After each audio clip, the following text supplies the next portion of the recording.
तो hello students, आज हम क्रैश करने वाले हैं क्लास 11 का first topic units and dimensions. ये जो हम पढ़ने वाले हैं चैप्टर को वो पढ़ने वाले हैं नीट 2024 जो कि लगभग एक महीने में है उसके पर्सपेक्टिव से। तो चलिए स्टार्ट करते हैं बिना टाइम को वेस्ट करते हुए। यूनिट्स एंड डायमेंशंस, इस टॉपिक को पढ़ने के लिए सबसे पहले हमें फिजिकल क्वांटिटीज को समझना होता है। फिजिकल क्वांटिटीज क्या होती हैं? Physical quantity, any measurable quantity is called physical quantity. कोई भी वो क्वांटिटी जो हम मेजर कर सकें, जैसे हम मास को मेजर कर पाते हैं वेइंग मशीन के थ्रू, टाइम को हम मेजर कर पाते हैं क्लॉक के थ्रू, या फिर हम स्पीड को मेजर कर पा रहे हैं ऑडोमीटर्स के थ्रू। ऐसे बहुत ढेर सारी क्वांटिटीज हमारे पास इस फिजिकल यूनिवर्स में, फिजिकल वर्ल्ड में, जिन्हें हम मेजर कर पाते हैं। एक आध एग्जाम्पल लिख लेते हैं बोर्ड में। Mass, time, length etcetera. Physical quantities को ब्रॉडली जो हमने क्लासिफाई करा वो दो बेसिस पे करा है। पहला बेसिस है on the basis of their dependency और दूसरा बेसिस है on the basis of their directional property. तो चलिए इसका क्लासिफिकेशन लिख लेते हैं। फर्स्ट बेसिस जो आता है इसके क्लासिफिकेशन का वो आता है on the basis of dependency. Dependency के बेसिस पे हमने फिजिकल क्वांटिटीज को दो मेजर पार्ट्स में डिवाइड करा है। पहली इंडिपेंडेंट, जाहिर सी बात है, और दूसरी डिपेंडेंट। डिपेंडेंट फिजिकल क्वांटिटी वो फिजिकल क्वांटिटीज हैं जो कि कुछ इंडिपेंडेंट फिजिकल क्वांटिटी पे डिपेंड करती हैं या उनसे डिराइव करी जाती हैं। जाहिर सी बात है, जब कोई एक चीज दूसरे पर डिपेंड करेगा तो उसका डेरिवेशन वहीं से आएगा। फॉर एग्जाम्पल हम ले लेते हैं वेलोसिटी या स्पीड को ले लेते हैं। Speed is equals to distance per unit time. Speed is a physical quantity in itself और हम उसे derive कहाँ से कर रहे हैं? Distance and time से। तो यहाँ पर हमारी जो speed हो गई वो डिपेंडेंट हो गई दो इंडिपेंडेंट फिजिकल क्वांटिटीज पर, डिस्टेंस एंड टाइम पे।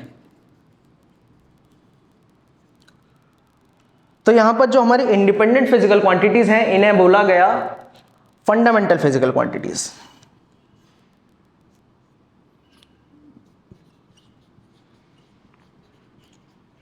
इंडिपेंडेंट ऑफ ईच अदर, ये किसी पर डिपेंड नहीं करती, इन्हें क्या बोला गया?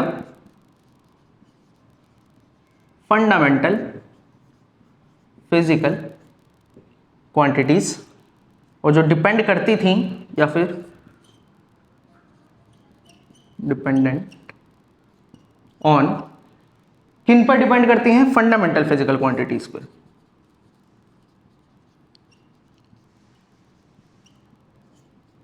उन्हें बोला गया डिराइव्ड फिजिकल क्वांटिटीज। एग्जाम्पल मैंने आपको राइट साइड पर बोर्ड के लिखवा दिए हैं, एकदम क्रिस्टल क्लियर। डिस्टेंस जो कि अपना लेंथ होता है, टाइम, कुछ और एग्जांपल देख लेते हैं जैसे मास, एक्सेट्रा। डिराइव्ड फिजिकल क्वांटिटीज में जो हम एग्जांपल ले लेते हैं वो तो अपना सबसे पहले स्पीड हो गया। दूसरा हम ले लेते हैं डेंसिटी को। डेंसिटी क्या होता है? मास पर यूनिट वॉल्यूम। तो डेंसिटी अपना डिपेंड कर रहा है मास पे और वॉल्यूम पे। लेकिन यहां पर जो वॉल्यूम हुआ डेंसिटी के केस में, अपना डेंसिटी का फॉर्मूला लिखते हैं मास पर यूनिट वॉल्यूम। डेंसिटी क्या है अपनी? डिपेंडेंट फिजिकल क्वांटिटी या फिर डिराइव्ड फिजिकल क्वांटिटी। मास क्या है? Fundamental physical quantity. लेकिन यह जो वॉल्यूम है क्या वो फंडामेंटल है? जी नहीं, वॉल्यूम जो है अपनी वो है एक और डिराइव्ड फिजिकल क्वांटिटी। लेकिन ये क्या बात हुई भाई? अभी तो कहा था कि जो डिराइव्ड फिजिकल क्वांटिटी है वो डिराइव करी जाती है फंडामेंटल फिजिकल क्वांटिटी से। लेकिन यहां पर तो दिख रहा है कि डिराइव्ड फिजिकल क्वांटिटी को निकाला गया फंडामेंटल और डिराइव्ड फिजिकल क्वांटिटी से। अगर हम थोड़ा इन डेप्थ जाएं और वॉल्यूम को समझें तो वॉल्यूम क्या होता है? Length multiply by length multiply by length. कोई क्यूब है हमारे पास जिसके साइड L है, अगर मैं उसका वॉल्यूम निकालूं तो क्या length multiply by length multiply by length नहीं होगा? बिल्कुल होगा। तो यहाँ पर जो एल क्यूब आया उसके अंदर एक फिजिकल क्वांटिटी है एल, क्या ये इंडिपेंडेंट नहीं है? बिल्कुल इंडिपेंडेंट है।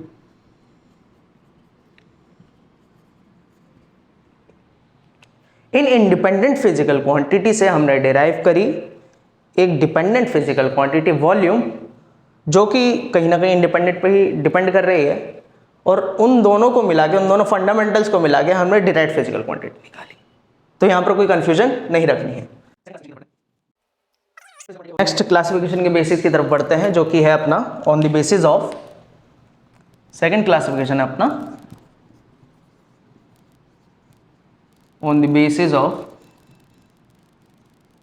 Directional property. डायरेक्शनल प्रॉपर्टी के बेसिस पर कैसे डिवाइड करा हमने फिजिकल क्वांटिटीज को? कुछ फिजिकल क्वांटिटी जिनमें डायरेक्शन भी मैटर करता है, जैसे कि डिस्प्लेसमेंट। कोई एक पर्सन ए था, वो गया ईस्ट डायरेक्शन में 10 मीटर्स और वापस आया वेस्ट डायरेक्शन में 5 मीटर्स, लेकिन इसकी डिस्प्लेसमेंट क्या हुई? 5 metres. Difference between its initial position and final position. यहां पर डायरेक्शन मैटर कैसे हुई? कब वो किस डायरेक्शन में गया और वापस आया दूसरी डायरेक्शन में, ऑपोजिट डायरेक्शन में। तो इसलिए यहां पर हमने 10 में से माइनस किया 5 और हमारे पास जो नेट डिस्प्लेसमेंट आया वो 5 आया। यहां पर माइनस क्यों किया जी? माइनस इसलिए किया क्योंकि जो ये वाला 5 मीटर अपना मेजरमेंट है डिस्टेंस का, वो ऑपोजिट डायरेक्शन में है 10 मीटर डिस्टेंस के, इसलिए यहाँ पर हमने माइनस करा है। माइनस किया यानी कि डायरेक्शन मैटर करी तो ये एक वेक्टर क्वांटिटी है, ये एक वेक्टर क्वांटिटी है।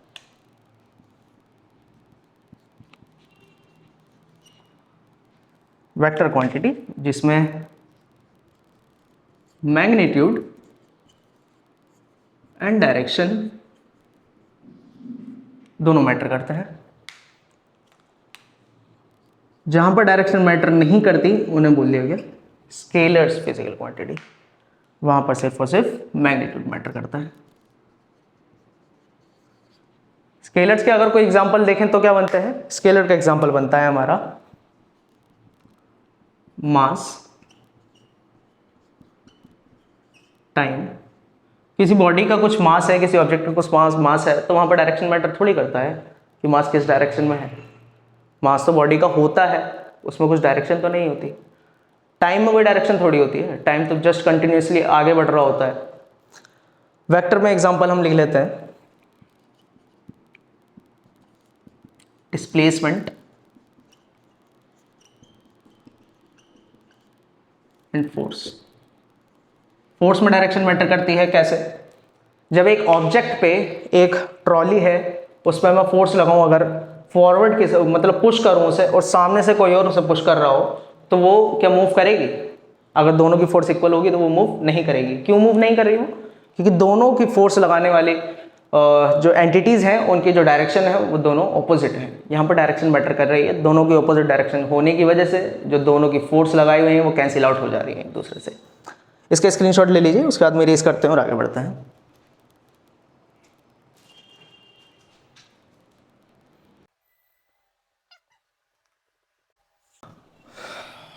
तो चलिए फिजिकल क्वांटिटी को, क्लासिफिकेशन को हमने समझ लिया है। क्लासिफिकेशन में हमने देखा जो फंडामेंटल फिजिकल क्वांटिटी है वो एक काफ़ी इंपॉर्टेंट रोल प्ले करती हैं। क्यों? क्योंकि जो हमारे फिजिकल यूनिवर्स में सारी फिजिकल क्वांटिटीज़ हैं वो कहीं ना कहीं फंडामेंटल फिजिकल क्वांटिटी से ही डिराइव हुई है।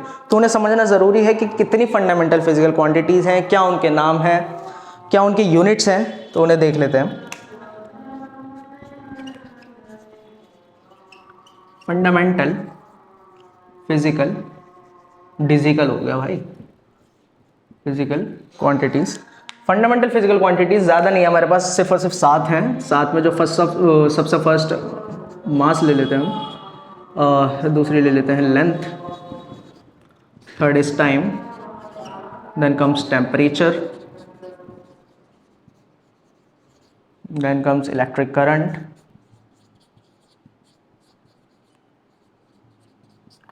then comes amount of substance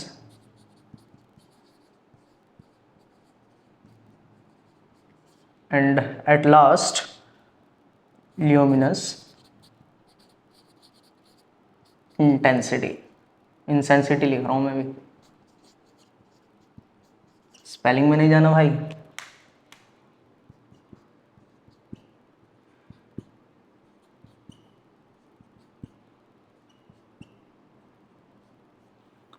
इनकी एसआई यूनिट्स आई होप आप सबको याद होंगी। मास की एसआई यूनिट होती है अपनी, वैसे सिंबल बाद में देखते हैं, पहले एसआई यूनिट देख लेते हैं। मास की जो एसआई यूनिट होती है वो होती है किलोग्राम्स।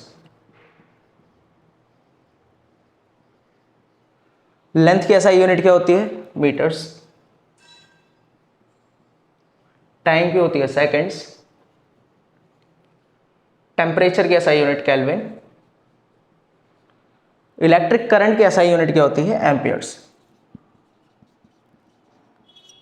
अमाउंट ऑफ सब्सटेंस की केमिस्ट्री में खूब पढ़ेंगे आप, मोल्स। एंड ल्यूमिनस इंटेंसिटी की, मोल्स नहीं मोल लिखेंगे यहाँ पर, ल्यूमिनस इंटेंसिटी की कैंडेला। जो यहाँ पर ल्यूमिनस इंटेंसिटी है ये बहुत कम यूज़ होगा आपका सिलेबस में, और अमाउंट ऑफ सब्सटेंस का जो सबसे ज़्यादा यूज़ होगा वो केमिस्ट्री में होगा। मोस्ट यूज्ड फिजिकल क्वांटिटी अगर मैं कहूँगा जो आगे बहुत ज़्यादा आपकी इस चैप्टर में काम में आने वाली है वो है मास, लेंथ एंड टाइम। किलोग्राम का जो अपने पास सिंबल होता है वो होता है केजी। मीटर का सिंबल होता है एम, सेकेंड का हो गया एस, केल्विन का के, एम्पियर का ए, मोल का MOL लिख देंगे बस, ये हटा देना है हमें। कैंडेला का CD, कंप्यूटर वाली CD नहीं है भाई, यह है कैंडेला वाली CD, कैंडेला जेनर वाली CD। इन फंडामेंटल फिजिकल क्वांटिटी से हम सारी जो डिराइव्ड फिजिकल क्वांटिटी है वो निकाल सकते हैं। उनका नाम ही डिराइव्ड फिजिकल क्वांटिटी इसलिए है क्योंकि वो फंडामेंटल फिजिकल क्वांटिटी से निकल सकती हैं। लेकिन इसके साथ साथ कुछ सप्लीमेंट्री फिजिकल क्वांटिटीज भी है हमारी। दो सप्लीमेंट्री फिजिकल क्वांटिटीज आती हैं, सप्लीमेंटरी फिजिकल क्वांटिटी। अभी सप्लीमेंट्री फिजिकल क्वांटिटीज क्यों है और कैसे है? जो फर्स्ट है वो है angle, and the second one is solid angle. Angle क्या होता है?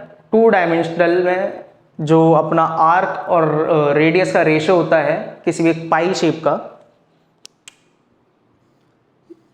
पाई शेप है यानी कि एक सर्कल का पार्ट है जो कि सेंटर से डिवाइड करा गया है, सेंटर से दो लेंथ ली गई और उसे डिवाइड कर दिया गया। तो यहाँ पर ये जो कितना घूमा है, ये जो चीज़ बनी इसे बोलते हैं एंगल। इसे हम थीटा से रिप्रेजेंट कर देते हैं, और थीटा को कैलकुलेट करने का फॉर्मूला होता है arc length divided by radius. Solid angle 3D angle समझ लेते हैं। सॉलिड एंगल एक कोन में एंगल जो होता है उसे हम सॉलिड एंगल बोल देते हैं। यहाँ पर जो ये होता है सॉलिड एंगल, इसे ओमेगा से रिप्रेजेंट करते हैं। ये कोन का सरफेस एरिया है। सॉलिड एंगल को निकालने का तरीका क्या होता है? सॉलिड एंगल को जो निकालने का तरीका होता है वो होता है ये सरफेस एरिया कोनिक सेक्शन का surface area divided by radius का स्क्वायर। जाहिर सी बात है ये आर रेडियस है, यहाँ पर ये आर रेडियस है, ये सरफेस एरिया है अपना, ये वाला पार्ट। अच्छा, ये सप्लीमेंट्री में क्यों रखी गई? क्योंकि इनकी यूनिट्स होती हैं। एंगल की यूनिट क्या होती है? रेडियंस। और सॉलिड एंगल की यूनिट क्या होती है? स्टेरेडियन।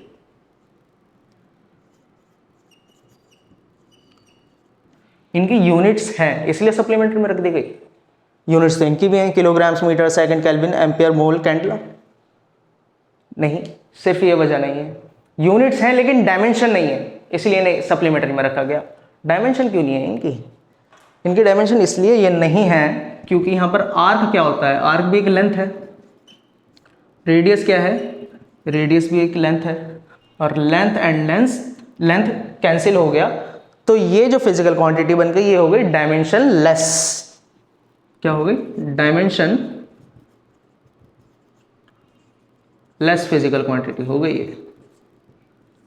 तो वो फिजिकल क्वांटिटीज जिनकी यूनिट होती है लेकिन डायमेंशन नहीं होती, उन्हें किस कैटेगरी में डाल दिया गया? Supplementary physical quantity. ये भी बस ज़्यादा नहीं है, बस दो है हमारे पास, एंगल एंड सॉलिड एंगल। चलिए आगे देखते हैं।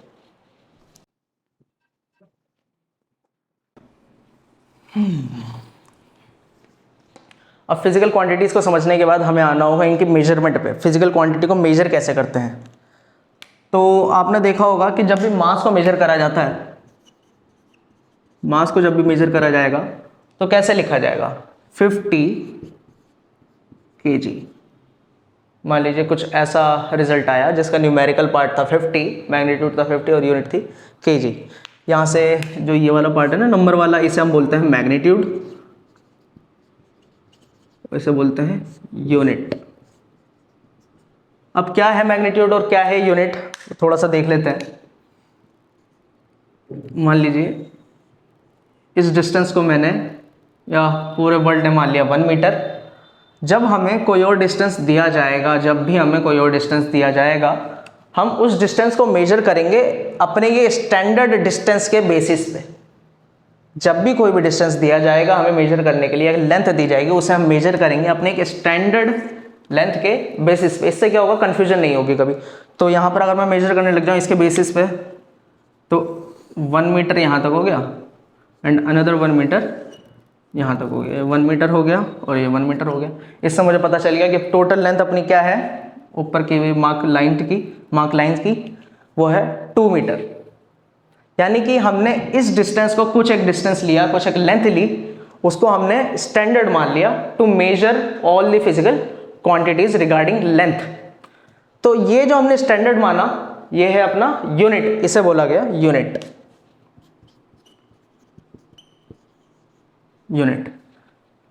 यहां पर 50 kg है क्योंकि हमने यहां पर मास को कंसीडर करा है। अगर हम किसी लेंथ को कंसीडर करें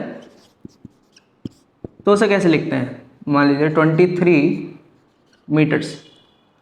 तो ये जो यहां पर मैंने यूनिट की बात करी वो ये रहा 1 मीटर। 1 मीटर को 23 टाइम्स ले लो, 1 मीटर को 23 टाइम्स ले लो तो आप उस लेंथ को मेजर कर पा रहे हो। यहाँ पर 23 अपना मैग्नीट्यूड जो कि बताता है यूनिट को कितने टाइम्स लेना है, न्यूमेरिकल पार्ट, और मीटर क्या है? यूनिट, जो कि बताता है हमने स्टैंडर्ड या रेफरेंस किसे माना है। अगर थोड़ा सा सोचें तो क्या ये सिस्टम में अपना खुद का नहीं बना सकता? कोई भी सिस्टम बना सकता हूँ ना मैं। किसने इतने डिस्टेंस को 1 मीटर माना, किसने इससे कम कुछ डिस्टेंस लिया, उसे फीट मान लिया। तो इसी के चलते हमने 11th में पढ़े थे 3 मेजर नोन सिस्टम्स। वो 3 मेजर सिस्टम्स क्या थे? सिस्टम ऑफ मेजरमेंट 3 हमने मेजर पढ़े थे। पहला था अपना FPS, एक था MKS, थर्ड था CGS। FPS क्या था? FPS के अंदर मास जो मेजर करा जाता था वो करा जाता था पाउंड्स में, जो लेंथ मेजर करी जाती थी वो करी जाती थी फीट्स में मेजर, और टाइम जो करा जाता था वो सेकंड्स में मेजर करा जाता था। इसलिए इसका जो शॉर्ट फॉर्म है वो FPS है। F से हो गया, और P से हो गया अपना पाउंड, F से हो गया अपना फीट्स, S से हो गया सेकंड। MKS सिस्टम में जो मास मेजर करा जाता था वो करा जाता था किलोग्राम्स में, टाइम मेजर करा जाता था सेकंड में S, और जो अपना लेंथ मेजर करी जाती थी वो मीटर में करी जाती थी। और CGS सिस्टम जिसे हम गॉसियन सिस्टम भी बोलते हैं, वहाँ पर अपनी लेंथ मेजर करी जाती थी सेंटीमीटर्स में, जो अपना मास होता था वो ग्राम्स में मेजर करा जाता था, और टाइम्स सेकंड में मेजर करा जाता था। इसकी एक टेबल टाइप्स बना लेता हूँ मैं। मास, length and time in FPS, in MKS and in CGS। FPS को ब्रिटिश इंजीनियरिंग सिस्टम भी बोलते हैं और CGS को गॉसियन सिस्टम भी बोलते हैं। नोट करने वाली बात यह है कि हमने MKS में ही अपनी सारी फिजिक्स पढ़नी है। इसे बोला गया SI यूनिट। अब इसे SI यूनिट क्यों बोला गया? क्योंकि जब अलग अलग सिस्टम बन गए तो कन्फ्यूजन को दूर करने के लिए एक सिस्टम को स्टैंडर्ड बना दिया गया इंटरनेशनली। तो ये हो गया international system of unit measurement, इसलिए इसे ऐसा यूनिट बोल दिया गया। खैर एफपीएस में जो अपना मास मेजर करा जाता है वो करा जाता है पाउंड में, लेंथ जो मेजर करी जाती है वो करी जाती है फुट में, टाइम इन सेकेंड्स। एमकेएस में जो मास मेजर करा जाता है वो होता है किलोग्राम्स में, जी लिख देता हूँ शॉर्ट फॉर्म। लेंथ जो मेजर करी जाती है वो करी जाती है मीटर्स में, time in seconds, and in the last CGS यानी कि गॉसियन सिस्टम में जो मास मेजर करा जाता है वो करा जाता है ग्राम्स में, लेंथ मेजर करी जाती है अपनी सेंटीमीटर्स में, एंड टाइम जो मेजर करा जाता है वो करा जाता है सेकेंड्स में। जब अलग अलग अपने सिस्टम होते हैं वहाँ पर एक चीज़ आ जाती है कि कई बार क्वेश्चन में दिया होता है कुछ मेजरमेंट किसी और सिस्टम में दी होगी, कोई और सी मेजरमेंट दूसरे सिस्टम में दी होगी। जैसे टाइम मान लीजिए हमें दे दिया गया आवर्स में, लेंथ हमें दे दी गई किलोमीटर्स में, और हमें बोला गया कि हमारा स्पीड निकालनी है हमें। ये यहाँ पर हमें क्वेश्चन सॉल्व करते हुए एक चीज़ का ध्यान रखना है कि सभी गिवन क्वांटिटीज़ को, सभी गिवन फिजिकल क्वांटिटीज़ को ऐसा स्टैंडर्ड में कन्वर्ट कर लेना है, या स्पेशली किसी एक अपनी यूनिट में पूछा हो तो उसमें कन्वर्ट कर लेना है। तो यहाँ पर जो बेसिक अपना स्टार्ट होता है क्वेश्चंस का वो होता है कन्वर्जन से स्टार्ट। तो चलिए कन्वर्जन का एक आधा क्वेश्चन देख लेते हैं। मान लीजिए, मानना क्या है, खैर ये तो हमें बताइए कि 1 किलोमीटर में 1000 मीटर्स होते हैं। इस चीज़ से हमें क्या पता चलता है कि 1 किलोमीटर अगर इतना है तो 1 मीटर अपना इतना होगा, ज़रा सा, ये 1 किलोमीटर है, लेकिन 1000 मीटर्स अपना इसके बराबर है, 1000 मीटर अपना इसके बराबर है। अगर हम यहाँ ध्यान से देखें तो अगर यूनिट हम बड़ी ले रहे हैं तो नंबर अपना छोटा आएगा, जाहिर सी बात है। किलोमीटर खुद में इतना बड़ा होता है और मुझे इतनी बड़ी कोई मेजरमेंट करनी है तो मैं 1 किलोमीटर को बस एक बार ले लूँगा। अगर मैं यूनिट छोटी लूँ, मीटर लूँ m, और मुझे इतनी बड़ी मेजरमेंट करनी है तो मीटर को 1000 टाइम्स लूँगा, यानी कि नंबर वाला पार्ट, मैग्नीट्यूड वाला पार्ट बढ़ गया। वही ऑब्जर्वेशन हम यहाँ देखते हैं, किलोमीटर जो है एक बड़ी यूनिट है, मीटर एक छोटी यूनिट है, मीटर साइज में छोटा है किलोमीटर से। इसी वजह से जो यहाँ पर जो न्यूमेरिकल पार्ट है यहाँ पर बड़ा है, और यहाँ पर यहाँ पर जो न्यूमेरिकल पार्ट है वो छोटा है, और यहाँ पर न्यूमेरिकल पार्ट बड़ा है। इससे हमने क्या कंक्लूड किया, इससे हमने ये कंक्लूड किया है कि जो न्यूमेरिकल पार्ट है वो इन्वर्सली प्रोपोर्शनल होगा यूनिट के, यानी कि जब यूनिट अपनी कोई बड़ी होगी तो वो न्यूमेरिकल पार्ट छोटा हो जाएगा, जब यूनिट छोटी होगी तो वो न्यूमेरिकल पार्ट बड़ा हो जाएगा। इससे एक अपना जनरल फॉर्मूला डिराइव होकर आता है, वो है n1 u1 is to n2 u2। बहुत आसान है, यहाँ से u को हम बस मल्टीप्लाई में तो लेके गए ना भाई, n को u से मल्टीप्लाई करा तो कांस्टेंट है 1 आ गया, तो ऐसे ही n2 को u2 से मल्टीप्लाई करेंगे तो भी 1 आ रहा है, तो दोनों को इक्वेट कर दिया है। सिंपल तो है। अच्छा, इसके बाद में अगर मुझे कोई क्वेश्चन दे इसी के रिगार्डिंग, उससे पहले हम इसका ग्राफ समझ लेते हैं। अगर हम इस रिलेशन के अकॉर्डिंग n वर्सेस u का ग्राफ बनाएं तो कैसा बनेगा, कुछ ऐसा बनेगा, क्यों? क्योंकि इन्वर्सली प्रोपोर्शनल है। इतना है कि सबको क्लियर होगा। अब हम इस रिलेशन को यूज करके एक कन्वर्जन का क्वेश्चन लेते हैं। मान लीजिए आपको दे रखा है 36 किलोमीटर पर आवर स्पीड दे रखी है, और आपसे कहा गया कि इस स्पीड को मीटर पर सेकंड में चेंज करो, ऐसा यूनिट में चेंज करो। यहाँ पर आपको n1 तो गिवन है, u1 भी गिवन है, u2 भी गिवन है, लेकिन यहाँ पर n2 यानी कि वैल्यू गिवन नहीं है, और यही निकालनी है। यही क्वेश्चन है हमारा। लिखते हैं, इस क्वेश्चन को सॉल्व करने की कोशिश करते हैं। हमें दे रखा है 36 kilometre per hour equals to n2 हमें निकालना है, और u2 हमें दे रखा है मीटर पर सेकंड। इस किलोमीटर पर आवर को भी मीटर पर सेकंड में कन्वर्ट करके देखूं क्या? देखता हूं। 36, 1 किलोमीटर को क्या लिख सकता हूं मैं? 1000 मीटर्स। और 1 आवर को मैं सेकंड में कितना लिख सकता हूँ, 1 आवर में 60 मिनट्स और ईच मिनट में 60 सेकेंड्स। ठीक है जी। और यहाँ पर है अपना N2 मीटर पर सेकेंड। यहाँ मीटर से मीटर कैंसिल हो गया, सेकंड से सेकंड कैंसिल हो गया, डबल जीरोस कैंसिल, 6 6 आर 36, ये कैंसिल, बचा गया 10 आ गई अपनी N2 की वैल्यू, यानी कि 36 kilometre per hour equals to 10 in metres per second. जो ये होता है ना किलोमीटर पर आवर की कन्वर्जन मीटर पर सेकंड में, ये क्वेश्चन काफ़ी ज़्यादा फ्रीक्वेंट है, तो इसे सॉल्व करने का आसान तरीका भी होता है। वो क्या होता है, अगर हम यहाँ ध्यान से देखें इस वाले पोर्शन पे, तो हमने क्या करा, 36 को बस मल्टीप्लाई कर दिया है किसी एक नंबर से। वो नंबर क्या था, 1000 डिवाइडेड बाय 60 मल्टीप्लाई बाय 60। यही तो करा है ना भाई हमने यहाँ पर, बस यही तो करा है। जो भी हमें वैल्यू दे रखी है इन किलोमीटर्स पर आवर, उसे हमने इस नंबर से मल्टीप्लाई कर दिया।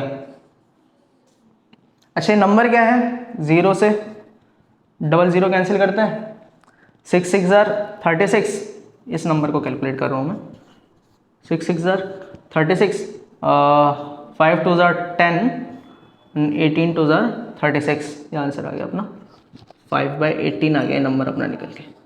यानी कि किलोमीटर पर आवर आपको जब भी दे रखा हो, उसे आपको 5/18 से मल्टीप्लाई कर देना है, आपका आंसर मीटर पर सेकंड में आ जाएगा। इसे एज अ नोट लिख लेंगे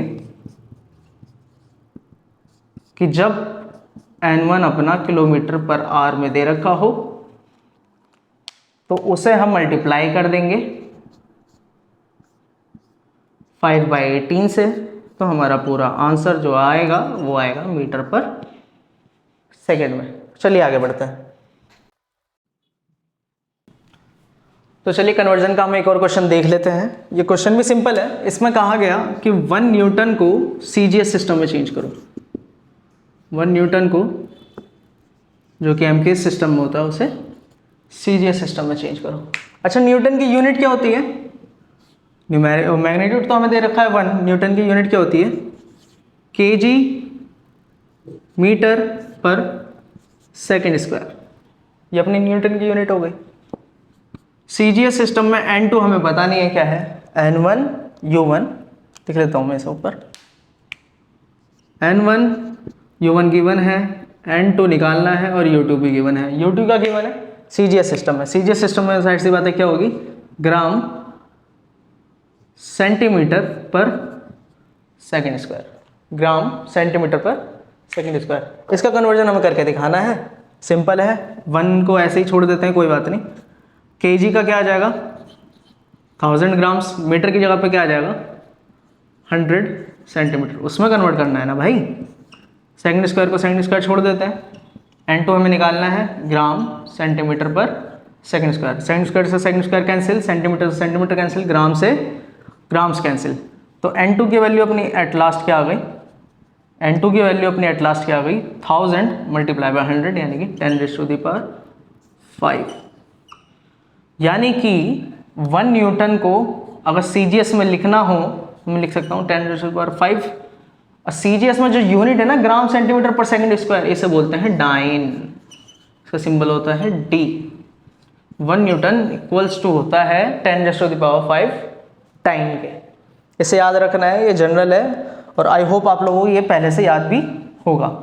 एक और क्वेश्चन देख लेते हैं। तो ये क्वेश्चन शायद से JEE मेंस 2011 में आया था,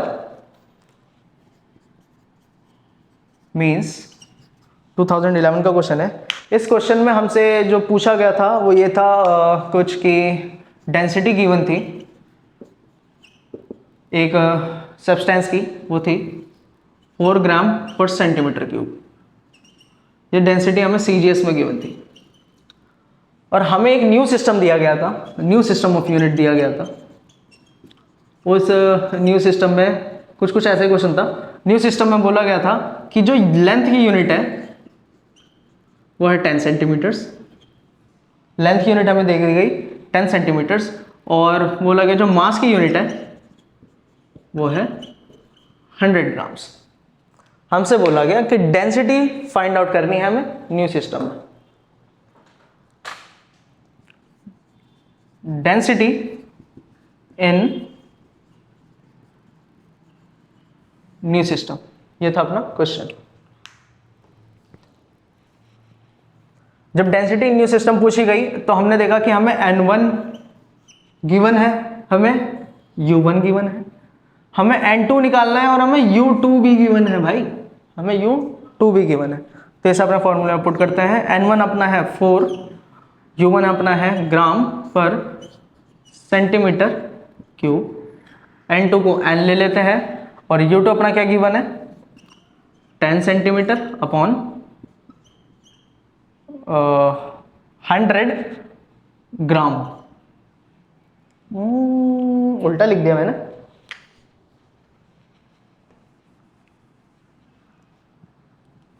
ये हमें गिवन है 100 ग्राम मास पर यूनिट वॉल्यूम। क्या ये ऐसा सॉल्व हो जाएगा? क्या आपको लगता है ऐसा सॉल्व हो जाएगा? इतना इनफ है? नहीं, यहाँ पर एक मिस्टेक है कि यहाँ पर हमने जो नीचे 10 सेंटीमीटर लिखा है ना, यह है अपनी लेंथ। वॉल्यूम क्या होता है इसका? क्यूब होता है। मास पर यूनिट वॉल्यूम, मास पर यूनिट वॉल्यूम। अब इसे सॉल्व करने की कोशिश करते हैं। ये हो गया अपना 4 gram per centimetre cube as it is रहेगा, इक्वल्स टू N 100 ग्राम भी एज इट इज रहेगा अपॉन में 10⁻³ and centimetre cube. Centimetre cube से सेंटीमीटर क्यूब कैंसिल, ग्राम से ग्राम कैंसिल। जो अपने N की वैल्यू आई, N अपना एज इट इज रहेगा, N अपना as it is right side में छोड़ देते हैं। 100 यहाँ पर नीचे आ जाएगा डिवाइड में और 1000 वहाँ मल्टीप्लाई में चले जाएगा। 00 से 00 कैंसिल, आ गया 40। हमारा आंसर जो आया न्यू सिस्टम में वो है 40 in terms of new units. आगे देखते हैं।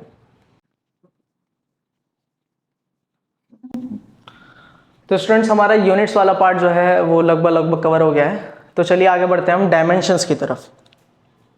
अभी डायमेंशंस क्या होती हैं जी? जैसा कि हम लोगों ने पढ़ा है कि किसी भी फिजिकल क्वांटिटी को रिप्रेजेंट करना होता है हमें थ्रू डायमेंशंस। अभी डायमेंशंस क्या है? यह है कि मास एक फंडामेंटल फिजिकल क्वांटिटी है, लेंथ एक फंडामेंटल फिजिकल क्वांटिटी है, टाइम एक फंडामेंटल, ऐसे 7 हमारी फिजिकल क्वांटिटीज हैं। इनके टर्म्स में अपनी किसी भी फिजिकल क्वांटिटी को रिप्रेजेंट करना वो कहलाता है डायमेंशनल रिप्रेजेंटेशन। यहाँ पर हम मास का सिंबल जो है M ले लेते हैं, लेंथ का L ले लेते हैं, T का T ले लेते हैं, करंट का A ले लेते हैं एम्पियर का, और कैंडला का CD ले लेते हैं। वही अपने सिंपल जो है फर्स्ट लेटर का चलता रहता है। अब यहाँ पर अगर मैं देखूँ कि कौन कौन सी फिजिकल क्वांटिटी का हमें डायमेंशन जानना ज़रूरी है और किस किस का याद होना चाहिए क्या, तो देखो फिजिकल क्वांटिटीज़ तो बहुत ढेर सारी हैं। सबका डायमेंशन याद करना है, सबका डायमेंशनल रिप्रेजेंटेशन याद करना बहुत ज़्यादा मुश्किल होता है। तो हम कुछ बेसिक फिजिकल क्वांटिटीज़ देखते हैं, उनकी डायमेंशनल रिप्रेजेंटेशन को कैलकुलेट करते हैं और उन्हें याद करने की कोशिश करेंगे, जो आगे हमारे बहुत काम में आएंगी। तो लिखते हैं, इसे हटा देता हूँ मैं। बेसिक में सबसे पहले तो अपनी मास हो जाती है।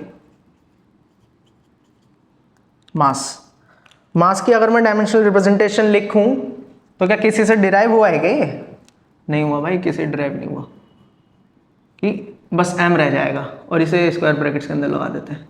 अच्छा, अगर मैं m लिखूं या फिर ऐसे लिख करके लिख दूं, m की पावर तो 1 हो गई, l की पावर 0, t की पावर 0।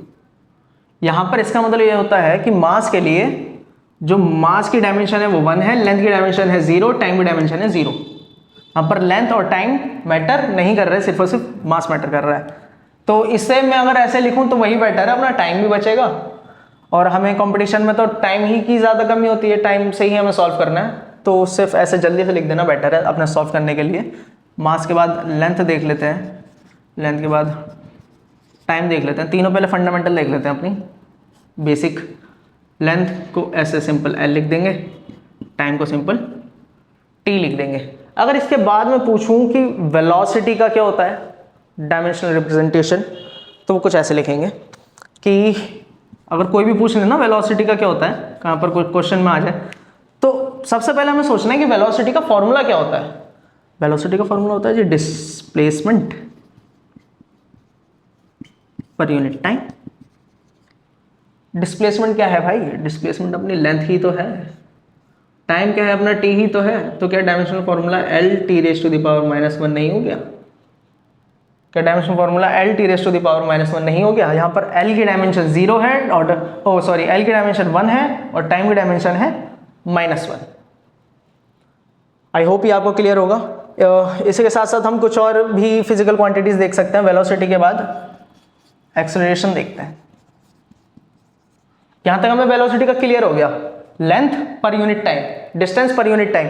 अब जब भी मैं वेलोसिटी की बात करूं तो आपके दिमाग में आना चाहिए डिस्टेंस पर यूनिट टाइम और उसका dimensional formula L T raise to the power -1। अगर एक्सेलरेशन का कोई पूछ ले, एक्सेलरेशन क्या होता है भाई?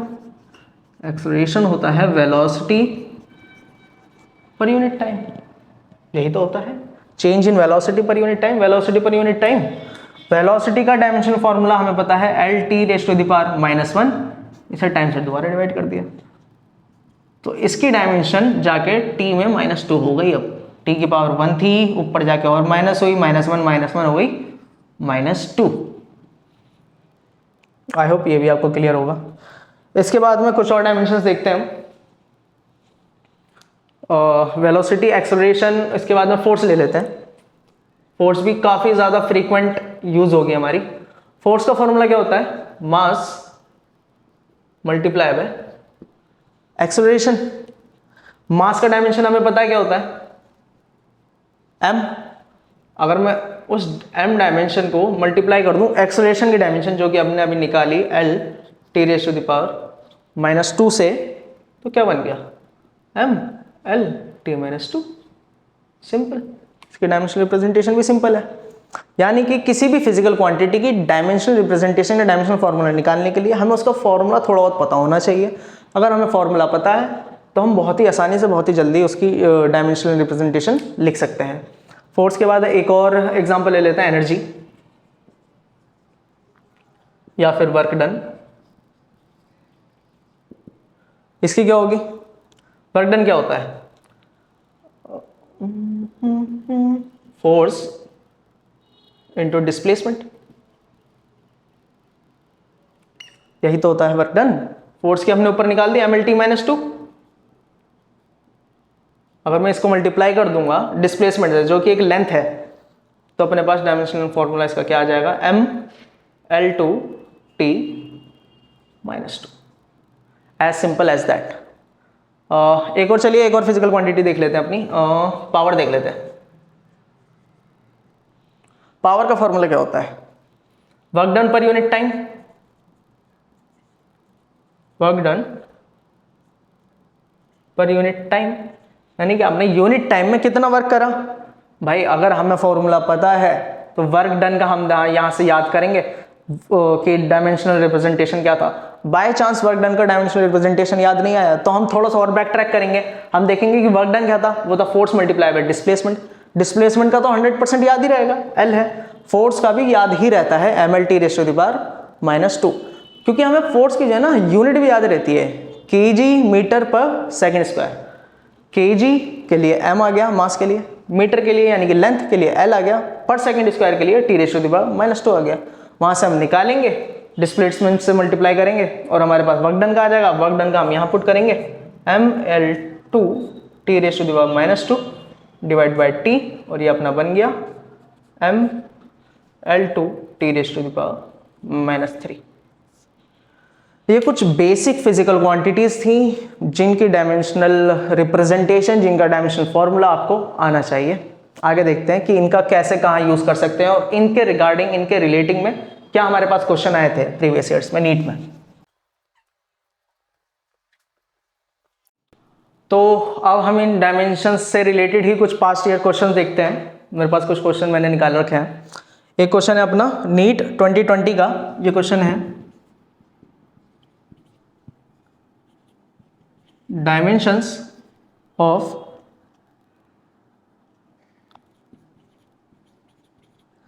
Stress are. इस क्वेश्चन में स्ट्रेस के डायमेंशंस पूछ रखे हो, 4 ऑप्शंस गिवन है। A ml2 T raise to T की डायमेंशन दे रखी है -2। बी ऑप्शन गिवन है m की डायमेंशन 1, l की डायमेंशन 0, t की डायमेंशन -2। सी ऑप्शन गिवन है l की डायमेंशन -2, t की डायमेंशन -2, l की डायमेंशन -1, t की डायमेंशन -2। सी ऑप्शन गिवन है l दोनों की डायमेंशन 1, t की डायमेंशन -2, और हमें निकालना है स्ट्रेस का डायमेंशन। स्ट्रेस का फॉर्मूला क्या होता है?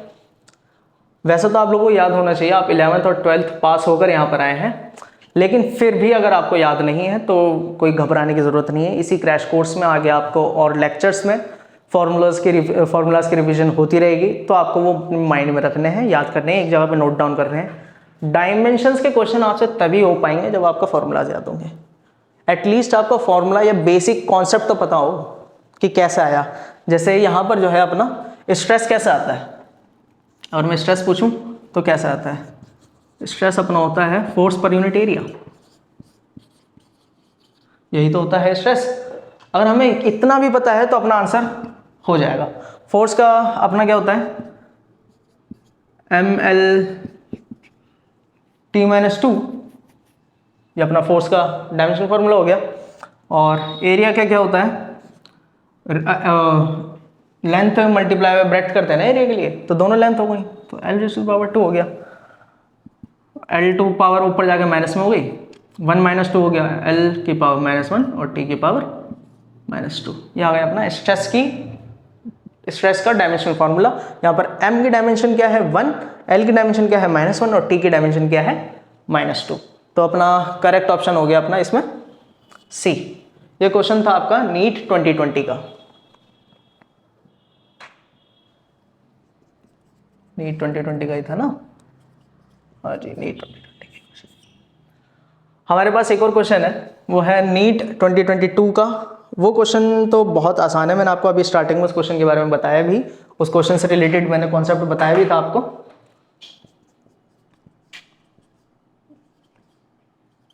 नीट 2022 का क्वेश्चन है। इस क्वेश्चन के अंदर आपसे पूछ रखा है कि प्लेन, एंगल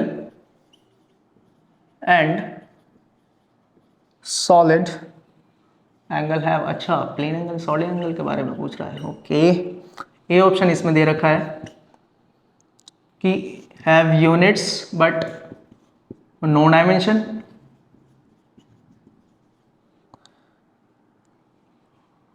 बी ऑप्शन दे रखा है इसमें कि नो यूनिट्स नहीं है बट डायमेंशंस होती हैं इनके पास। सी ऑप्शन इन्होंने दे रखा है कि ना यूनिट होती है और ना डायमेंशन होता है। एंड डी ऑप्शन इन्होंने दे रखा है कि बोथ यूनिट एंड डायमेंशन दोनों होते हैं। तो इसमें तो ज़्यादा सोचने वाली बात भी नहीं है, ये मैंने आपको अभी लेक्चर के स्टार्टिंग में ही बताया कि plane angle and solid angle जो होता है अपना, ये सप्लीमेंट्री यूनिट्स होती हैं, सप्लीमेंट्री फिजिकल क्वांटिटीज होती हैं, सॉरी, जिनकी यूनिट तो होती है लेकिन डायमेंशन नहीं होता। तो इसका करेक्ट ऑप्शन है ए। क्यों नहीं होता, एक बार दोबारा समझ लेते हैं। जैसे प्लेन एंगल होता है अपना थीटा होता है, उसका फॉर्मूला होता है arc divide by radius. Arc भी तो एक लेंथ है, रेडियस भी तो एक लेंथ है, दोनों कट गए, डायमेंशन बचा क्या? घंटा। डायमेंशन कुछ नहीं बचता इसके अंदर। सॉलिड एंगल में भी क्या होता है? कोनिक सरफेस एरिया होता है, उसे हम डिवाइड कर देते हैं रेडियस के स्क्वायर से। सरफेस एरिया क्या होता है? L×L यानी कि L²। रेडियस का स्क्वायर क्या हो? रेडियस भी लेंथ है, L²। दोनों कट गए, डायमेंशन क्या बचा भाई? कुछ भी नहीं बचा। यानी कि यूनिट्स तो है। यूनिट्स क्या है? प्लेन एंगल की यूनिट क्या होती है अपनी? रेडियन। सॉलिड एंगल की अपनी यूनिट क्या होती है? स्टेरेडियन। राइटिंग पर नहीं जाना बबुआ, राइटिंग ऐसी ही है हमारी, पढ़ लिख के ऐसे ही हो गए हैं। आई होप ये दोनों क्वेश्चन आपको एकदम क्लियर होंगे। 2 और क्वेश्चंस हैं और अच्छे क्वेश्चंस हैं, दोनों सिमिलर टाइप्स के हैं, उसमें थोड़ा दिमाग लगाना होगा, वो समझते हैं।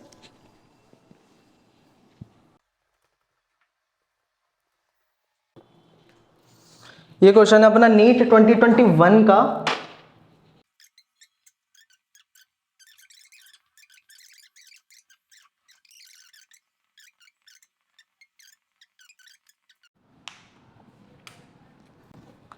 तो ये क्वेश्चन हमें दे रखा है कि यहाँ इस क्वेश्चन में कहा गया कि हमें फोर्स, एक्सेलरेशन और टाइम को हमने क्या मान लिया, फंडामेंटल फिजिकल क्वांटिटी, और हमसे पूछा गया कि एनर्जी की डायमेंशंस इन तीनों के टर्म्स में निकालो, इन तीनों के टर्म्स में निकालो।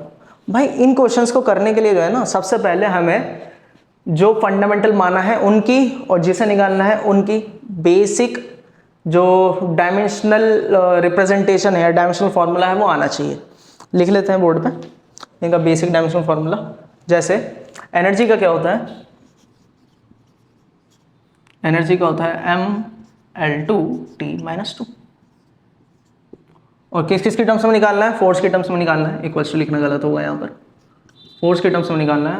फोर्स का अपना फॉर्मूला होता है mL2। एक्सेलरेशन की टर्म में निकालना है, एक्सेलरेशन का होता है L2, और टाइम की टर्म में निकालना है, टाइम का होता है T। इस तरह के क्वेश्चन को सॉल्व करने के दो तरीके होते हैं। पहला तरीका देखता है जो एकदम अपना कन्वेंशनल वे जो है वो देखते हैं कि भाई mL2T-2 हमें लेकर आना है फोर्स से, एक्सेलरेशन से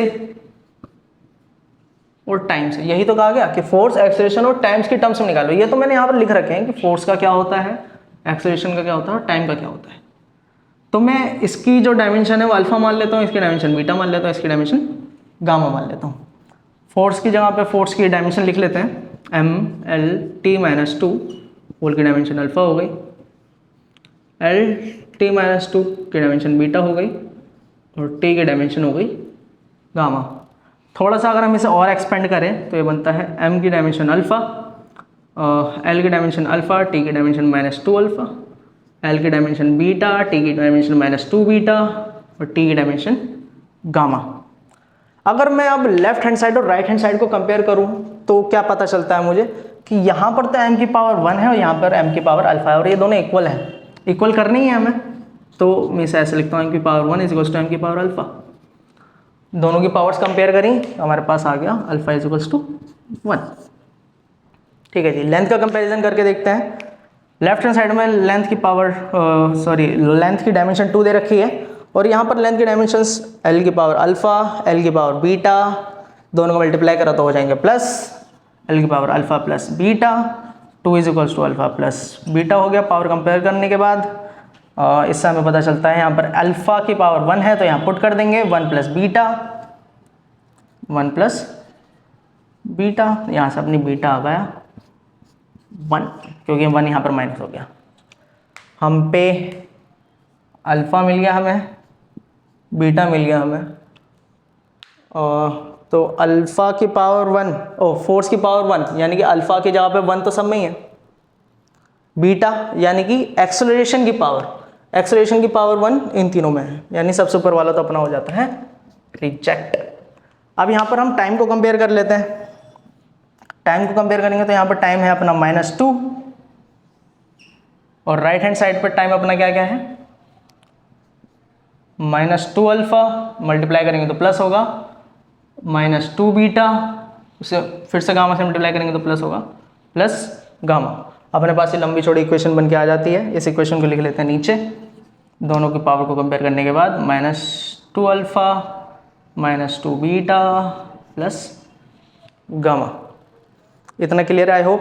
यहाँ पर अल्फ़ा की वैल्यू और बीटा की वैल्यू पुट कर देते हैं, क्या है 1 है, तो ये रह गया -2 प्लस गामा। -2 कितना हो गया, -4, इधर आ गया प्लस हो गया, 4 - 2 इज इक्वल्स टू गामा। 4 - 2 क्या होता है अपना 2, तो गामा की वैल्यू अपनी आ गई 2। तो करेक्ट ऑप्शन अपना क्या हो गया यहाँ पर, कोई सा भी नहीं। ऐसा कैसा पॉसिबल है बड़बक, ऐसा कैसे पॉसिबल है। टी की पावर हमने -2 ठीक ली है, यहाँ पर टी की पावर -2 अल्फ़ा भी ठीक है, -2 बीटा भी ठीक है, टी की पावर गामा भी ठीक है। -2 अल्फ़ा, -2 बीटा प्लस गामा भी ठीक है। अल्फ़ा की जगह पे 1 पुट कर दिया, बीटा की जगह पे भी 1 पुट कर दिया, -2 -4 हो गया, 4 - 2 हो गया। ये तो बिल्कुल ठीक है, यहाँ पर क्यों नहीं ऑप्शंस में। तो यहाँ पर जो है ऑप्शंस में दिक्कत है, यहाँ पर ऑप्शन में दिक्कत है कि -2 नहीं, ये होगा अपना +2। और इसका करेक्ट ऑप्शन हो जाएगा अपना सी। ये था इस क्वेश्चन को सॉल्व करने का एक तरीका। इस क्वेश्चन को सॉल्व हम एक और तरीके से कर सकते हैं, वो थोड़ा ज़्यादा इंटरेस्टिंग है। चलिए वो बताता हूं मैं आपको।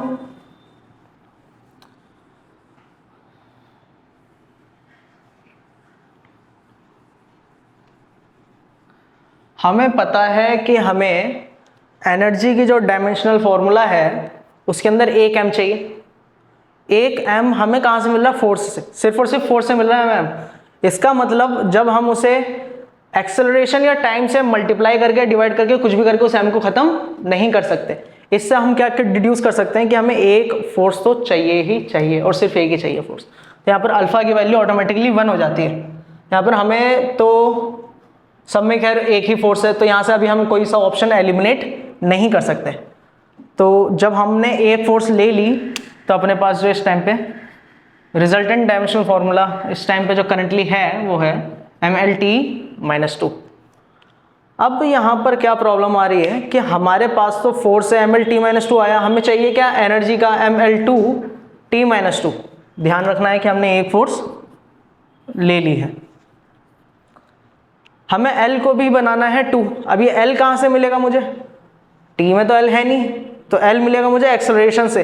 तो एक एक्सेलरेशन भी ले लेते हैं, यहाँ पर एक एक्सेलरेशन भी ले लेते हैं। तो एक्सेलरेशन अपनी बनती है LT-2। रिजल्टेंट इन दोनों का बना मल्टीप्लाई करके ml2t-4। एक प्रॉब्लम ये आ गई, अपना m भी मैच कर गया, l की जो डायमेंशन है 2 वो भी मैच कर गई। यहाँ पर जो प्रॉब्लम आ रही है वो ये है कि t की डायमेंशन यहाँ पर -4 है और हमें चाहिए क्या? -2। अब इसे कैसे कम करा जाए? तो हम ध्यान से देखेंगे तो हमारे पास टाइम भी है। टाइम की डायमेंशन क्या होती है? t। यहाँ पर टाइम की डायमेंशन 1 है। अगर मैं इसे 2 बार ले लूँ यहाँ पर, अगर मैं इस टाइम को यहाँ पर 2 बार ले लूँ तो क्या हो जाएगा? टाइम की डायमेंशन 2 और हो जाएगी। मल्टीप्लाई में डायमेंशन मल्टीप्लाई में पावर्स क्या होती हैं? ऐड, -4 + 2 -2। ये हमारे पास आ जाएगा ml2t-4 की जगह पे -4 + 2 रिजल्ट हो जाएगा अपना -2। यही तो चाहिए था हमें, ऊपर यही तो है हमारे पास। तो यहाँ पर हमने 2t ले लिए, t की डायमेंशन हो गई 2।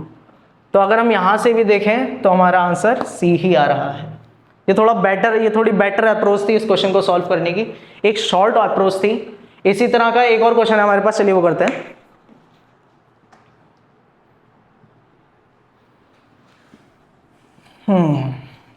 ये सब जो मैं क्वेश्चन करा रहा हूँ ये इंपॉर्टेंट और इंटरेस्टिंग क्वेश्चंस हैं जो कि नीट में आ चुके हैं पहले। एक क्वेश्चन है, ये है नीट का तो नहीं है खैर, ये AIPMT 2015 का है।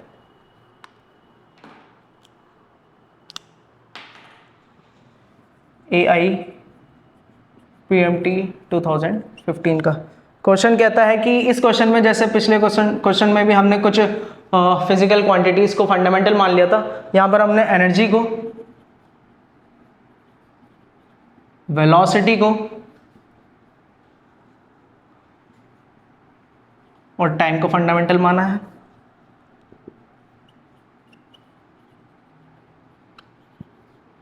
और इनकी टर्म्स में हमें लिखना है dimensional formula of surface tension. Surface tension का डायमेंशनल फॉर्मूला लिखना है, ये है हमारा क्वेश्चन। इसके ऑप्शंस जो गिवन है वो है, ए ऑप्शन है EV-2 t की डायमेंशन भी -2, बी ऑप्शन है E की डायमेंशन -2, V की डायमेंशन -1, T की डायमेंशन -3, सी ऑप्शन है EV की डायमेंशन -2, T की डायमेंशन -1 एंड डी ऑप्शन है EV की डायमेंशन -1, T की डायमेंशन -2। इसे भी पहले फर्स्ट अप्रोच से सॉल्व करते हैं, जो अपनी ट्रेडिशनल अप्रोच रहती है। वो क्या है अपनी? हमें निकालना है सरफेस टेंशन। किसकी मदद से? एनर्जी की मदद से, वेलोसिटी की मदद से एंड टाइम। इन तीनों ओके, इन तीनों के फिजिकल क्वांटिटीज को हमें फंडामेंटल लेके चलना है यहाँ पर। तो हम क्या करेंगे, सबसे पहले सरफेस टेंशन की जो है डायमेंशनल फॉर्मूला लिख लेंगे। सरफेस टेंशन क्या होता है अपना, force per unit length. Force का डायमेंशनल फॉर्मूला क्या होता है अपना, mlt minus 2 upon L. Length का एल आ गया, एल ऊपर गया कैंसिल हो गया, तो mt माइनस 2 बचा। इतना क्लियर होगा आई होप। हमें ये रिजल्ट चाहिए, और किस से ये रिजल्ट चाहिए, हमें चाहिए एनर्जी से। तो एनर्जी का डायमेंशनल फॉर्मूला अभी हमने करा भी था, ml2 (10⁻²). अल्फा ले लेंगे, वेलोसिटी का ले लेंगे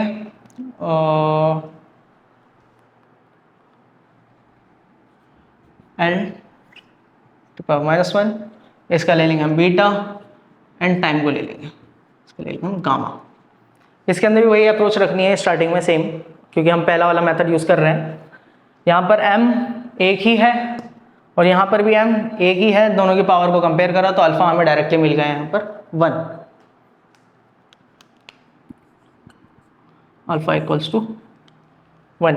अगर t को कंपेयर करा जाए तो t की पावर है यहाँ पर फॉर t की पावर लेफ्ट हैंड साइड में -2 है, राइट हैंड साइड में t की पावर आएगी आपकी -2 अल्फा प्लस -1 बीटा, यानी कि माइनस बीटा प्लस गामा। जी हाँ, यही आ रही है आपकी जो t की पावर आ रही है। अगर इसमें मैं अल्फा की वैल्यू पुट कर दूं 1, तो क्या होता है अपना -2, यहाँ पर -2 माइनस बीटा प्लस गामा, -2 से -2 cancel, beta equals to gamma. एक ये हमें रिलेशन मिल गया। अब हम कंपेयर करेंगे L की पावर्स को। यहाँ पर L 0 है अपनी, for L left hand side में L की पावर क्या है, L की डायमेंशन क्या है 0। राइट हैंड साइड में देखते हैं, L की डायमेंशन यहाँ पर आ गई 2 alpha plus beta, 2 alpha plus beta. यहाँ से अगर मैं निकालूं बीटा की वैल्यू तो वो निकलेगी beta is equal to -2 alpha.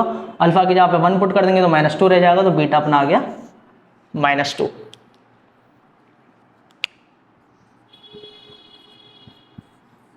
Gamma is equal to beta था, तो गामा भी अपना हो गया -2। मैच कर लेंगे। हमें एनर्जी जो चाहिए उसकी पावर 1, क्योंकि अल्फा है, 1 कहाँ है, यहाँ पर है, यहाँ पर है और यहाँ पर है, ठीक है। तो ये वाला तो हो गया एलिमिनेट। हमें चाहिए वेलोसिटी की पावर, यानी कि वेलोसिटी की डायमेंशन -2। वेलोसिटी की डायमेंशन यहाँ पर है -2, तो ये वाला हो गया करेक्ट। यहाँ पर गामा की भी -2 ही अगर देखा जाए तो। ये अपना फर्स्ट मेथड से हो गया। सेकंड मेथड से इसको भी करके देखते हैं सॉल्व। बस इतना ही रेस कर देता हूँ।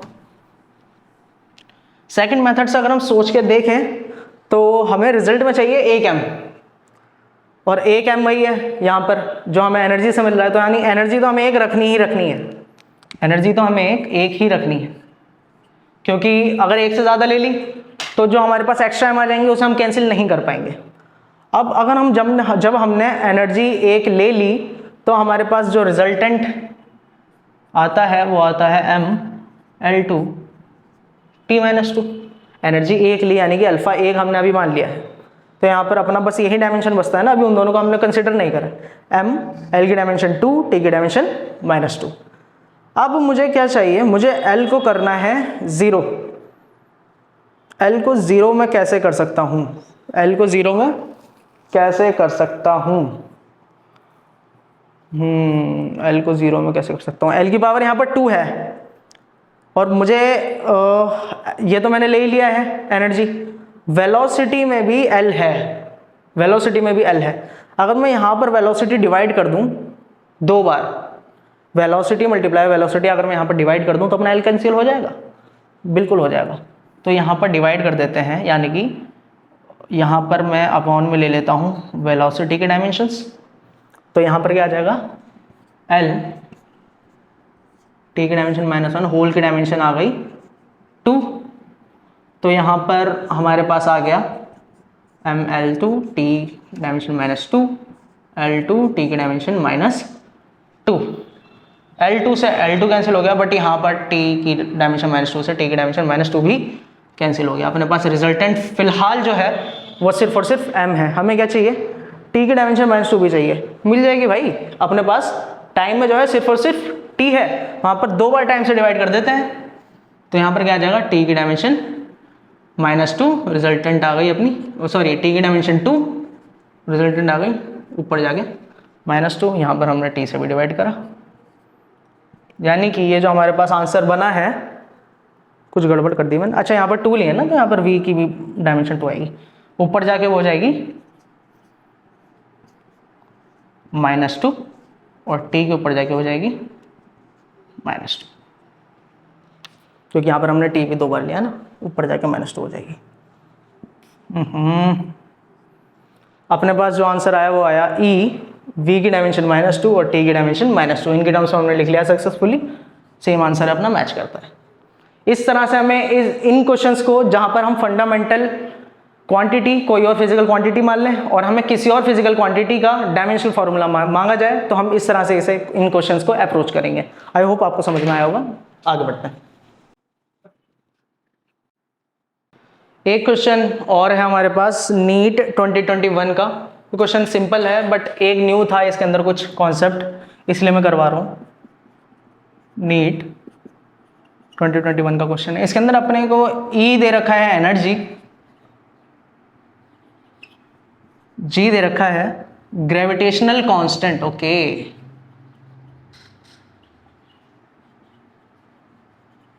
और यहाँ पर डायमेंशन पूछा गया है हमसे, डायमेंशन फॉर्मूला पूछा गया है E/G का। ये है अपना क्वेश्चन। 4 ऑप्शंस दे रखे हैं इसके अंदर, m2 L-2 T-1, B दे रखा है m2 L-1 T0, C दे रखा है m L-1 T-1, and D and last option दे रखा है m L0 T0। इस तरह के क्वेश्चंस में कोई दिक्कत नहीं आनी चाहिए वैसे तो। जो एक ट्रिकी पार्ट है वो ये है कि यहाँ पर ग्रेविटेशनल कांस्टेंट का भी डायमेंशनल फार्मूला आना जरूरी है, तभी ये क्वेश्चन सॉल्व हो पाएगा, वरना इसमें बहुत ज़्यादा दिक्कत आने वाली है। क्योंकि हमें एनर्जी का तो डायमेंशनल फार्मूला पता ही है, अभी कुछ देर पहले हमने याद करा है, ml2 T-2। अब ये ग्रेविटेशनल कांस्टेंट का डायमेंशनल फार्मूला कैसे निकालें? सिंपल है। जब हम ग्रेविटेशन फोर्स कैलकुलेट करते थे तो F=G m1 m2/r² यूज करते थे। यहाँ पर यूज होता था हमारा ग्रेविटेशनल कांस्टेंट, यहीं से निकाल लेंगे, G को वहीं रखेंगे, r² ऊपर चले जाएगा, m1 m2 नीचे आ जाएंगे। F का डायमेंशनल फार्मूला हमें पता है mlt-2। r² का क्या हो गया? लेंथ है तो 2 बार l, यानी कि L2। m1 m2 दोनों मास हैं, यानी कि 2 बार मास, यानी कि m2। सिंपल। जब E/G कैलकुलेट करेंगे तो यहां पर G का जो डायमेंशन फॉर्मूला है वहां पर पुट करेंगे। E/G का डायमेंशन फॉर्मूला निकालने के लिए m L2 T-2, नीचे जो हमने G का निकाला है वो डालेंगे, m L-T-2 L2 अपॉन में m2, डिवाइड में ऊपर जाके मल्टीप्लाई में हो जाएगा m2। m से m कैंसिल, L2 से L2 कैंसिल, T-2 से T-2 कैंसिल, बचता क्या है हमारे पास? m2 और L-1। T की टर्म्स में देखा जाए तो उसकी डायमेंशन 0 है। कौन सा ऑप्शन मैच हो रहा है अपना? A में m2 है, L-1 उधर है, B मैच हो रहा है अपना। इसका करेक्ट ऑप्शन है B। It was as simple as that. आगे बढ़ने से पहले आपको एक कॉन्सेप्ट बहुत अच्छे से समझ में आना चाहिए, वो है principle of homogeneity. Principle of homogeneity क्या कहता है? सिंपल टर्म्स में प्रिंसिपल ऑफ होमोजेनिटी ये कहता है कि आप ग्राम को सेकंड से ऐड नहीं कर सकते। अगर मैं कहूँ आप मेरे मास को टाइम से ऐड कर दो तो ये सेंस नहीं बनाता ये। अगर मैं कहूँ अगर आप मेरे मास को टाइम से मल्टीप्लाई कर दो तो फिर भी समझ में आता है, लेकिन यहाँ पे प्लस एंड माइनस नहीं हो सकता। इससे हमें ये पता चलता है कि दो डिफरेंट फिजिकल क्वांटिटी को ना हम ऐड कर सकते हैं ना हम सब्ट्रैक्ट कर सकते हैं, उनका कंपैरिजन भी पॉसिबल नहीं है। इसे लिख के समझते हैं एक बार। अगर मैं आप लोगों से कहूं कि 10 kgs में ऐड कर दो 5 मीटर्स, तो क्या ये पॉसिबल है? नहीं, इट्स सिंपली नॉट पॉसिबल। क्यों पॉसिबल नहीं है भाई? Why? Because they are different physical quantities. हाँ, अगर मैं आपसे कहूं कि 5 मीटर में 6 मीटर ऐड कर दो, तब आप सिंपली कर दोगे 11 मीटर्स। अगर मैं आपसे कहूं 5 मीटर्स में 100 सेंटीमीटर ऐड कर दो, तो भी आप इसे पहले मीटर्स में कन्वर्ट कर दोगे। 1 मीटर, 5 + 1 6 मीटर, तो भी आप कर दोगे। यानी कि एडिशन और सब्ट्रैक्शन सिर्फ और सिर्फ सेम फिजिकल क्वांटिटी का होता है। इस समय पता क्या चलता है, अगर वो फिजिकल क्वांटिटीज दोनों सेम होंगे एडिशन सब्ट्रैक्शन के टाइम पे, इस समय ये पता चला कि दोनों का डायमेंशनल फॉर्मूला भी सेम होगा। ओहो, ये एक बहुत इंपॉर्टेंट पॉइंट है ये। अगर मैं आपके सामने एक इक्वेशन लिखूं, S = αx + βt + गामा, मैं एडिशन कर रहा हूं तीनों का, यानी कि तीनों की डायमेंशनल प्रॉपर्टीज यानी कि डायमेंशनल फॉर्मूला या फिर डायमेंशंस तीनों की सेम होंगी। तो क्या मैं ये लिख सकता हूं कि dimensions of S = dimensions of alpha = αx, dimensions of beta t =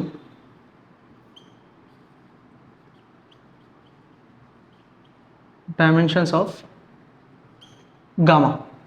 यहां पर गामा एक कांस्टेंट है, t टाइम है, x डिस्टेंस है और s स्पीड है। सिंपल। अब अगर मैं इन सब की डायमेंशन निकालना चाहूं तो h की डायमेंशन मुझे पता है क्या होती है, डिस्टेंस पर यूनिट टाइम यानी कि l t - 1 equals to dimensions of alpha x क्या होगी, अल्फा की डायमेंशन पता नहीं है अभी, एक्स की तो पता है ना क्या होती है, एल, ठीक है, इक्वल्स टू बीटा की तो पता नहीं, टी की तो पता है ना टाइम की, टी, इक्वल्स टू गामा की नहीं पता। इन दोनों को कंपेयर करके क्या मैं अल्फा की डायमेंशन निकाल सकता हूँ? इन दोनों का अगर मैं कंपेयर करूँ तो क्या मैं अल्फा की डायमेंशन निकाल सकता हूँ? जी हाँ। अल्फा को लेफ्ट हैंड साइड रखेंगे, एल यहाँ नीचे चले जाएगा, एल से एल कैंसिल, बचेगी t-1। अल्फा की डायमेंशन क्या आ गई? t-1। तो क्या मैं अब इन दोनों को कंपेयर करके बीटा की डायमेंशन निकाल सकता हूँ? जी बिल्कुल निकाल सकता हूँ। Alpha L is to beta T, alpha की डायमेंशन यहाँ t-1 आ गई, t-1 एल बीटा टी, तो यहाँ नीचे चला जाएगा, तो बीटा की डायमेंशन आ जाएगी t-1 on T L. T यहाँ पर नीचे है, ऊपर जाके इसकी पावर माइनस हो जाएगी, -1 -1 -2 हो जाएगा, तो ये हो गया अपना -2। ये आ गई हमारे पास बीटा की डायमेंशंस। क्या अब मैं इन दोनों को कंपेयर करके गामा की डायमेंशन निकाल सकता हूँ? क्या इन दोनों को कंपेयर करके गामा की डायमेंशन निकाल सकता हूँ? उन दोनों को कंपेयर करने की नीड भी नहीं है वैसे तो मुझे, गामा की डायमेंशन में सीधे सीधे देख रहा हूँ कि LT-1 है, तो गामा की डायमेंशन अपनी होगी LT-1। आई होप आपको ये जो एक इम्पॉर्टेंट पार्ट था वो क्लियर होगा। इसके साथ साथ एक पॉइंट आपको और बता देना चाहता हूं कि कुछ फिजिकल क्वांटिटीज ऐसी हैं जो डायमेंशन लेस होती हैं, कुछ मैंने आपको पहले बताई भी थी, आपको याद होगा, जैसे प्लेन एंगल,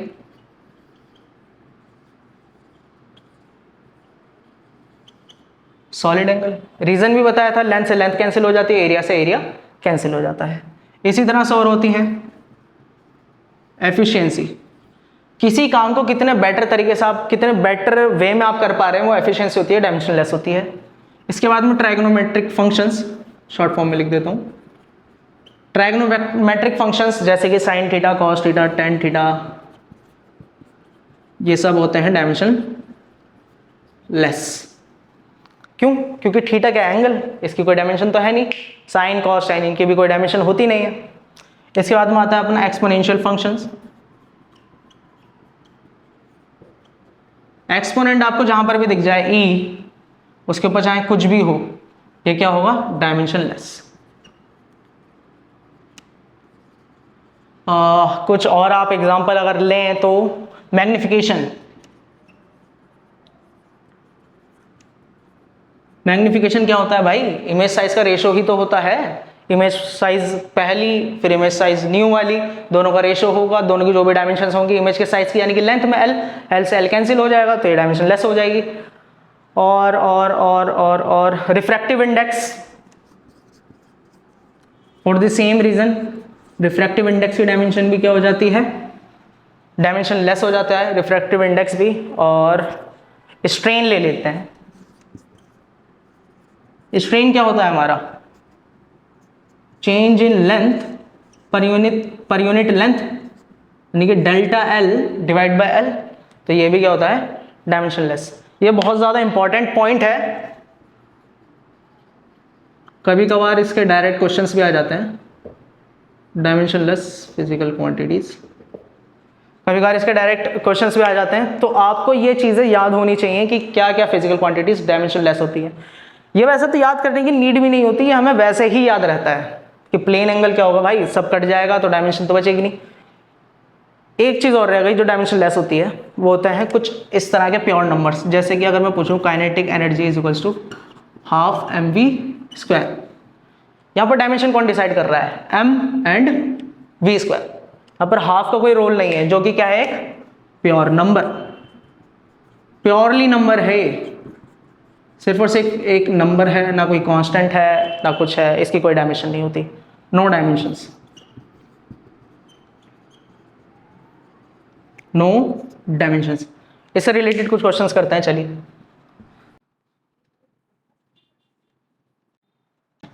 एक और जो क्वेश्चन हमारे पास आता है पास्ट ईयर से, वो है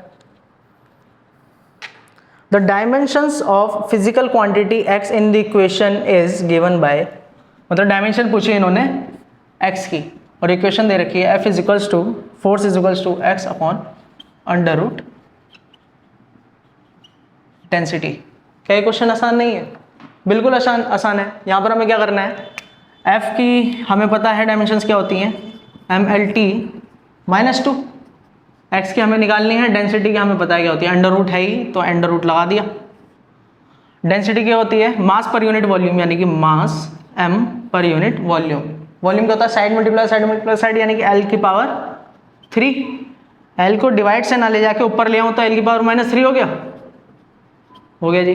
अंडर रूट को हटा के अगर मैं पावर में लिखूं तो पावर हो गई 1/2, पावर हो गई 1/2। ये पूरा डिवीजन में उधर जाके मल्टीप्लाई में हो गया, तो x is equals to mlt -2, m की पावर 1/2, l की पावर -3/2। m की पावर मल्टीप्लाई में ऐड हो जाएगी, m1 + 1/2, m की पावर हो गई 3/2, l की पावर 1 - 3/2, यानी कि 1 में से माइनस कर दिया 1.5, यानी कि -1/2। t की पावर -2 है, t की पावर -2 ही रहेगी। ये आ गए हमारे x की डायमेंशंस या x का डायमेंशनल फॉर्मूला। एक और क्वेश्चन देखते हैं। ये क्वेश्चन कहता है कि in the following dimensional constant equations we have f is equals to x upon linear density plus y, जहां पर f अपना फोर्स है, तो डायमेंशनल फॉर्मूला निकालना है x एंड y का। क्वेश्चन कुछ इस तरह से गिवन है कि हमें f is equals to x upon linear density plus y दे रखा है और इन्होंने डायमेंशनल फॉर्मूला पूछ लिया x एंड y का। f बता दिया इन्होंने कि f क्या है? अपनी फोर्स है। इसे किस तरह से सॉल्व करेंगे हम? लीनियर डेंसिटी इसमें पता होना जरूरी है। नॉर्मल डेंसिटी क्या होती है? मास पर यूनिट वॉल्यूम।